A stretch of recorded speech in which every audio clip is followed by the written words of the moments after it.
ಚಿಕ್ಕಬಳ್ಳಾಪುರದಲ್ಲಿ ಫಾಲ್ಸ್ ನೋಡೋದಕ್ಕೆ ಅಂತ ಬಂದಿದ್ದ ಟೆಕ್ಕಿಯೊಬ್ಬ ಕಾಲು ಮುರಿತ ಆಗಿ ಆಸ್ಪತ್ರೆಗೆ ಪಾಲಾಗಿದ್ದಾರೆ. ಫಾಲ್ಸ್ ನೋಡಿ ಹಿಂತಿರುಗುವಾಗ ಕಾಲು ಜಾರಿ ಬಿದ್ದಿದ್ದಾರೆ. ಆ ದುರ್ಗಮದ ಹಾದಿಯಲ್ಲಿ ಇವರನ್ನ ಆಸ್ಪತ್ರೆಗೆ ಸೇರಿಸಿದ್ದೇ ಒಂದು ರೋಚಕ ಘಟನೆ. ಈಗ ಟೆಕ್ಕಿ ಹೇಗಿದ್ದಾರೆ, ಇಷ್ಟಕ್ಕೂ ನಡೆದಿದ್ದಾದರೂ ಏನು ನೋಡೋಣ ಬನ್ನಿ.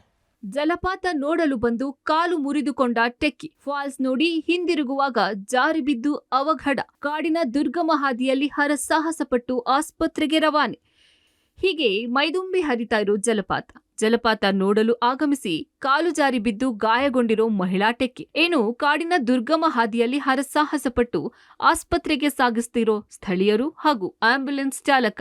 ಅಂದ್ಹಾಗೆ ಈ ಘಟನೆ ನಡೆದಿದ್ದು ಚಿಕ್ಕಬಳ್ಳಾಪುರದ ಜಂಗಮಾರಪಲ್ಲಿ ಜಲಪಾತದಲ್ಲಿ. ಕಳೆದೊಂದು ವಾರದಿಂದ ಸುರಿತಾ ಇರೋ ಮಳೆಗೆ ಬತ್ತಿ ಹೋಗಿದ್ದ ಬರದ ನಾಡಿನ ಫಾಲ್ಸ್ ಅಂತಲೇ ಖ್ಯಾತಿ ಪಡೆದಿರೋ ಕೇತೇನಹಳ್ಳಿ ಅಲಿಯಾಸ್ ಜಂಗಮಾರಪಲ್ಲಿ ಜಲಪಾತ ಮೈದುಂಬಿ ಹರಿತಾ ಇದೆ. ಈ ವಿಚಾರ ತಿಳಿದಿರೋ ಬೆಂಗಳೂರಿನ ಟೆಕ್ಕಿಗಳ ತಂಡ ಜಲಪಾತಕ್ಕೆ ತೆರಳಿ ಜಲಪಾತದ ನೀರಲ್ಲಿ ಖುಷಿಯಿಂದ ಮಿಂದೆದ್ದಿದ್ದಾರೆ. ಆದ್ರೆ ಇನ್ನೇನು ವಾಪಸ್ ಬರುವಾಗ ಕಾಡಿನ ಮಧ್ಯೆ ದುರ್ಗಮ ಹಾದಿಯಲ್ಲಿ ಕಾಲು ಜಾರಿ ಬಿದ್ದ ಮಹಿಳಾ ಟೆಕ್ಕಿ ಅರ್ಪಿತಾ ಎಂಬಾಕೆ ಕಾಲು ಮುರಿದುಕೊಂಡಿದ್ದಾರೆ. ಚಿಕ್ಕಬಳ್ಳಾಪುರ ನಗರದಿಂದ ಸರಿಸುಮಾರು 10 ಕಿಲೋಮೀಟರ್ ದೂರದ ಈ ಫಾಲ್ಸ್ ತಲುಪಬೇಕಾದ್ರೆ 2 ರಿಂದ 3 ಕಿಲೋಮೀಟರ್ ಕಾಡಿನ ದುರ್ಗಮ ಹಾದಿಯಲ್ಲಿ ಕಾಲ್ನಡಿಗೆ ಮುಖಾಂತರವೇ ಸಾಗಬೇಕು. ಯಾವುದೇ ವಾಹನಗಳು ಹೋಗಲು ಅಸಾಧ್ಯ. ಇಂತಹ ಹಾದಿಯಲ್ಲೇ ಕಾಡಿನಲ್ಲಿ ಕಾಲು ಮುರಿದುಕೊಂಡು ನಡೆಯಲಾಗದೆ ಪರಿತಪಿಸುತ್ತಿದ್ದ ಟೆಕ್ಕಿ ಸಹಾಯಕ್ಕೆ ಸ್ಥಳೀಯರು ಧಾವಿಸಿದ್ದಾರೆ.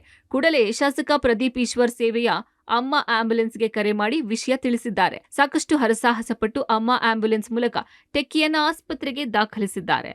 ರೋಡ್ ಇರಲಿಲ್ಲ, ಹೆಂಗೋ ಸುತ್ತಾಕೊಂಡು ಹೋಗಿ ಅರ್ಧ ದಾರಿಗೆ ಹೋಗ್ಬಿಟ್ಟು ಅಲ್ಲಿ ನೋಡಿದ್ರೆ ಪಾಪ ಕಾಲು ಸ್ವಲ್ಪ ಫ್ಯಾಕ್ಚರು, ನಡೆಯೋಕ್ಕಾಗ್ದಿರ ಸೆಂಟ್ರ್ ಬೆಟ್ಟದಲ್ಲಿ ಸಿಗಾಕೊಂಡಿದ್ರು.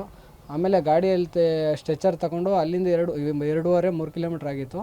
ಅಲ್ಲಿಂದ ಸ್ಟ್ರೆಚರ್ ತಗೊಂಡೋಗಿ ಅಲ್ಲಿ ಎಮರ್ಜೆನ್ಸಿ ಪೆಸ್ಟೀಜ್ ಎಲ್ಲ ಮಾಡಿ ಆಮೇಲೆ ಅವ್ರನ್ನ ಸ್ಟ್ರೆಚರ್ ಮೇಲೆ ಮಲಗಿಸಿ ಆಮೇಲೆ ಅಲ್ಲಿ ಸೇಫಾಗಿ ಎತ್ಕೊಬಂದು ಸ್ಟ್ರೆಚರಲ್ಲೇ ಅದು ಹಳ್ಳ ದಿನಗಳು ಜಾಸ್ತಿ ಇತ್ತು. ಅವ್ರನ್ನ ಸುಧಾರಣೆಯಾಗಿ ಕರ್ಕೊಬಂದು ಹಾಸ್ಪಿಟ್ಲಿಗೆ ಜೀವನ್ ಹಾಸ್ಪಿಟ್ಲ್ ಅಂತ ಸೇರಿಸಿ ಅವ್ರಿಗೆ ಎಮರ್ಜೆನ್ಸಿ ಟ್ರೀಟ್ಮೆಂಟ್ ಕೊಡಿಸಿ ಆಮೇಲೆ ಬೆಂಗಳೂರಿಗೆ ವಾಪಸ್ ಕಳಿಸಿದ್ರು.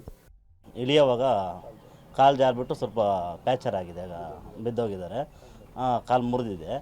ಆಮೇಲೆ ಸ್ವಲ್ಪ ಹೋಗೋ ಪಟ್ಟಿಗೆ ಅಲ್ಲಿಂದ ರೋಡಿಂದ 2 ಕಿಲೋಮೀಟ್ರ್ ಹೋಗುತ್ತೆ ಫಾಲ್ಸ್ ಹತ್ರ ಹೋಗೋಕ್ಕೆ. ಗಾಡಿ ಸಹ ಹೋಗೋಕ್ಕಾಗಲ್ಲ. ಅಲ್ಲಿಂದ ಸ್ವಲ್ಪ ಸಿಂಗಲ್ ರೋಡು, ಗಾಡಿ ಸಮೇತ ಹೋಗೋಕ್ಕೂ ಆಗಲ್ಲ, 2 ವೀಲರ್ ಸಮೇತ ಹೋಗಲ್ಲ, ರೋಡಲ್ಲಿ ನಿಲ್ಲಿಸ್ಬಿಡ್ಬೇಕು. ಅಂಥ ಸಿಚುವೇಷನ್ದಲ್ಲಿ ಸ್ಟ್ರೆಚರ್ ತೊಗೊಂಡು ಭುಜದ ಮೇಲೆ ಎತ್ಕೊಂಡು ಹೋಗ್ಬೇಕು. ಸ್ಟ್ರೆಚರ್ ಸಹ ತಳ್ಕೊಂಡು ಹೋಗೋಕ್ಕೂ ಆಗಲ್ಲ, ಮಣ್ಣು ರೋಡು, ಕಲ್ಲು ದಿಂಡು. ಅದರಿಂದ ಸ್ಟ್ರೆಚರ್ ಎತ್ಕೊಂಡು ಹೋಗಿ 2 ಕಿಲೋಮೀಟ್ರ್ ಅಲ್ಲಿಂದ ಅವ್ರನ್ನ ಎತ್ಕೊಂಡು ಅಲ್ಲೂ ಸ್ವಲ್ಪ ಯುವಕರು ಸ್ವಲ್ಪ ಸಪೋರ್ಟ್ ಮಾಡಿದ್ದಾರೆ. ಅಲ್ಲೂ ಜನಗಳೆಲ್ಲ ಅವ್ರು ಮುಂಬೈಯವ್ರಂತೆ, ಮುಂಬೈಯಲ್ಲಿರೋ ವಾಸವಾಗಿರೋದು. ಇಲ್ಲಿ ಟ್ರೆಕ್ಕಿಂಗ್ ಬೆಂಗಳೂರಲ್ಲಿ ಇದ್ರಂತೆ, ಟ್ರೆಕ್ಕಿಂಗ್ ಆಗಿ ಬಂದಿರೋದು. ಹಂಗೆ ಬಂದು ಈ ಥರ ಅವ್ರಿಗೆ ಪಾಪ ಇನ್ಸಿಡೆಂಟ್ ಆಗಿದೆ. ಮತ್ತೆ ಟ್ರೀಟ್ಮೆಂಟ್ ಕೊಡಿಸಿ ಅವ್ರಿಗೆ ಮತ್ತೆ ಕಳಿಸಿದ್ವಿ ಸರ್.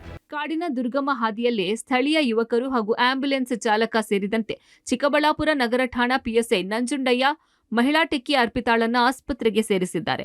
ಇನ್ನು ಅರ್ಪಿತಾ ಮೂಲತಃ ಮುಂಬೈನವರಾಗಿದ್ದು ಬೆಂಗಳೂರಿನ ಸಾಫ್ಟ್ವೇರ್ ಕಂಪನಿಯಲ್ಲಿ ಕೆಲಸ ಮಾಡ್ತಾ ಇದ್ದಾರೆ. ಸದ್ಯ ಚಿಕ್ಕಬಳ್ಳಾಪುರ ನಗರದ ಖಾಸಗಿ ಆಸ್ಪತ್ರೆಯಲ್ಲಿ ಪ್ರಾಥಮಿಕ ಚಿಕಿತ್ಸೆ ಪಡೆದ ಟೆಕ್ಕಿಯನ್ನ ಬೆಂಗಳೂರಿನ ಆಸ್ಪತ್ರೆಗೆ ರವಾನೆ ಮಾಡಲಾಗಿದೆ. ಅದೇನೇ ಆದ್ರೂ ಎಂಜಾಯ್ಮೆಂಟ್ ಅಂತ ಬಂದು ಜೀವಕ್ಕೆ ಅಪಾಯ ತಂದುಕೊಳ್ಳೋ ಮುನ್ನ ಒಮ್ಮೆ ಯೋಚನೆ ಮಾಡಬೇಕಿದೆ. ಮುದುಕೃಷ್ಣ, ಪಬ್ಲಿಕ್ ಟಿವಿ, ಚಿಕ್ಕಬಳ್ಳಾಪುರ.